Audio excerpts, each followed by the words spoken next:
menulis cerita untuk penulis pemula. Ide cerita adalah gagasan utama atau konsep dasar yang menjadi landasan dalam sebuah cerita.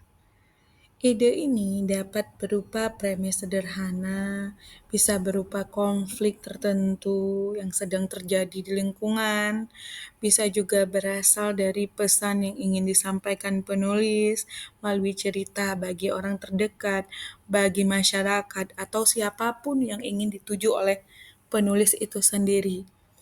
Ide cerita inilah yang menjadi titik awal dalam proses si penulis menulis kreatif. Tentu sebelumnya kita harus tahu dulu dari mana ide cerita itu berasal. Nah, ide cerita ini bisa jadi terinspirasi dari pengalaman hidup sendiri atau orang di sekitar kita. Atau bisa jadi dari imajinasi dan fantasi, konflik, juga pertanyaan sederhana yang kita jumpai oleh masyarakat atau kita sendiri. Peristiwa aktual seperti misalnya ada kejadian, contohnya ada kejadian anak yang hilang, kejadian orang tenggelam atau kebakaran dan lain-lain. Kemudian bisa juga diremik dari kisah nyata atau mitos yang ada di lingkunganmu. Namun demikian, kita sadari bahwa menulis tidak segampang kita berbicara. Ada beberapa langkah menulis yang akan kita lakukan. Yang pertama, bagi kamu yang pemula, tulis aja apa yang kamu kuasai. Mulailah dari hal-hal yang dekat dengan kehidupan atau pengalaman hidup kamu itu sendiri, atau kehidupan orang terdekatmu. Asal jangan lupa minta izin ya. Terus yang kedua adalah ingat bahwa tulisan itu tidak harus sempurna. Karena tulisan pertama ini adalah draft, berfokuslah pada mengeluarkan ide tanpa takut salah. Ketiga, jadwalkan waktu menulis. Karena konsistensi untuk menulis itu penting daripada durasi panjang tapi tidak menghasilkan. Kemudian, kita juga harus mengenali elemen dasar dari sebuah cerita. Siapa tokoh yang akan kita tuliskan? Bagaimana tipikal orangnya? Bagaimana sikap tokohnya dan hal-hal lain yang berkaitan dengan sang tokoh. Kemudian pikirkan konflik apa yang ingin kita tulis.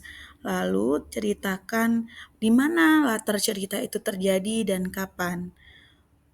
Kemudian jangan lupa buat alur seperti apa. Apa mau alur maju mundur, atau alur maju, atau kita bercerita tentang kehidupan di masa lalu. Maksudnya alur mundur. Jadi yang terjadi adalah alur mundur yang diceritakan kembali. Ingat, setiap tulisan itu harus memiliki pesan moral yang ingin kita sampaikan kepada pembaca. Semakin bagus pesan moralnya, maka cerita itu akan semakin menarik. Sebab ingat, ketika kita menulis, pesan moral itu harus jelas. Karena tulisan itu akan menjadi pahala jariah atau dosa jariah kita.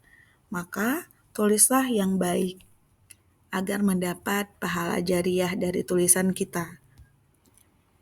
Nah, setelah kita kenali elemen dasar sebuah cerita, maka langkah selanjutnya adalah bagaimana menemukan teknik menulis yang efektif dan cocok dengan kita. Misalnya, showing, not telling, tunjukkan dan jangan ceritakan. Misalnya kita memberitahukan kepada pembaca bahwa ayah sedang marah. Nah, bisa saja kita menuliskan seperti ini. Mata ayah nyalang dengan mulutnya yang dikatup rapat, namun giginya terdengar gemeretakan. Setelah kita bisa tunjukkan, maka mungkin itu akan lebih bisa dipahami, terlihat nyata bagi pembaca.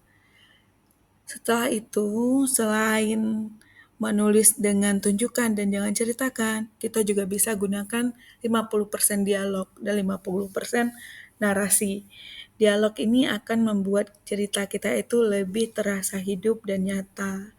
lebih membawa pembaca bisa masuk ke cerita itu sendiri.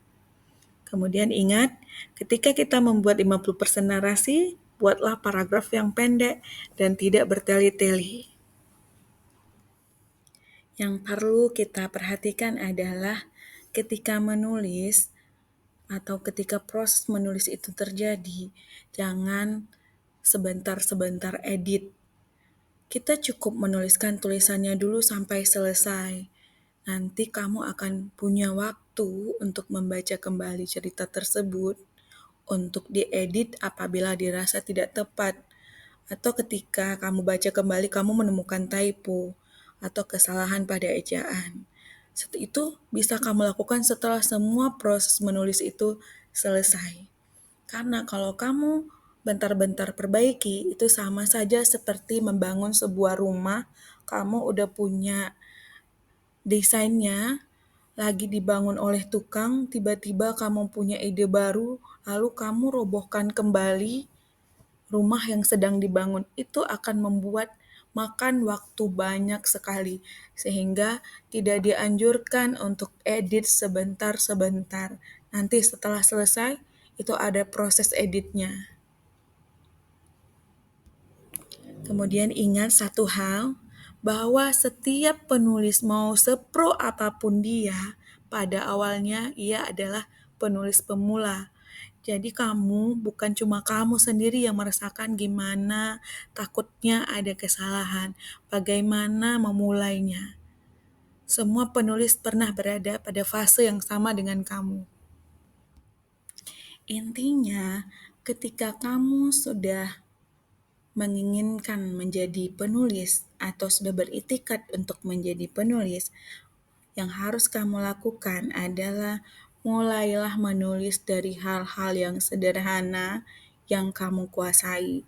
Kamu juga boleh bergabung dengan komunitas untuk mengupdate ilmu kamu, mengupdate skill kamu.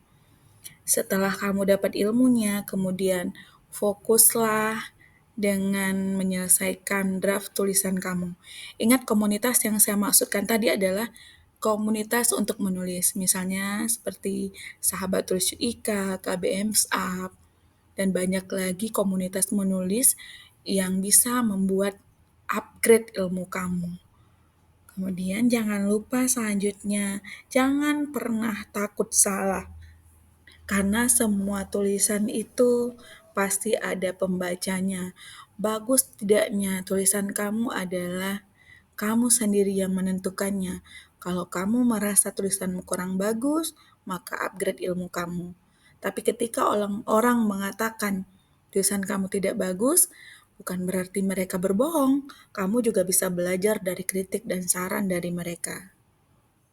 Oke, baiklah sampai di sini dulu sharing bersama Kak Cudika hari ini. Terima kasih sudah menonton video ini. Jangan lupa subscribe, like, and share video ini, oke? Sampai ketemu lagi, bye-bye. Assalamualaikum warahmatullahi wabarakatuh.